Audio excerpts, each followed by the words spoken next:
Welcome to the AI Research Roundup. I'm Alex. A paper trending on Hugging Face that was published about 6 days ago, on May 28, 2026, tackles a major bottleneck in speeding up large language model inference. The paper is titled Domino Decoupling Causal Modeling from Autoregressive Drafting in Speculative Decoding. This work directly addresses a classic trade-off in speculative decoding, where fast parallel drafters like dflash suffer from low accuracy, while high-quality autoregressive drafters like Eagle3 are sequentially slow. To break this bottleneck, the authors introduce a framework that achieves up to a 5.5-fold end-to-end speedup by decoupling causal corrections from the main drafting process. As we unpack the design, the way they train this system to avoid shortcuts turns out to be one of the most interesting parts. And for those interested in the implementation, the authors have shared their code on GitHub.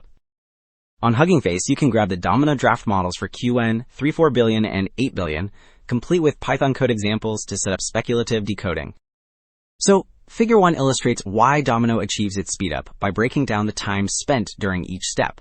On the left, we see that Domino maintains a very low drafting overhead, almost identical to the parallel drafter, dflash, because it avoids sequential steps. Meanwhile, on the right, Domino achieves an average acceptance length, which is the number of drafted tokens accepted in a single step, of 4.7, closely matching the slower autoregressive model's accuracy.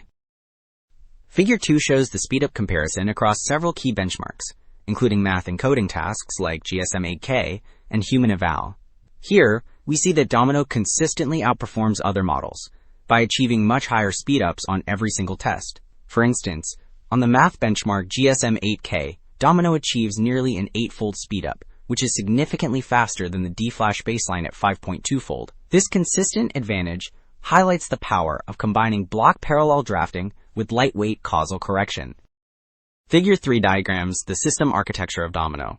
On the left, a parallel backbone produces base logits in a single forward pass, which drastically cuts down execution time.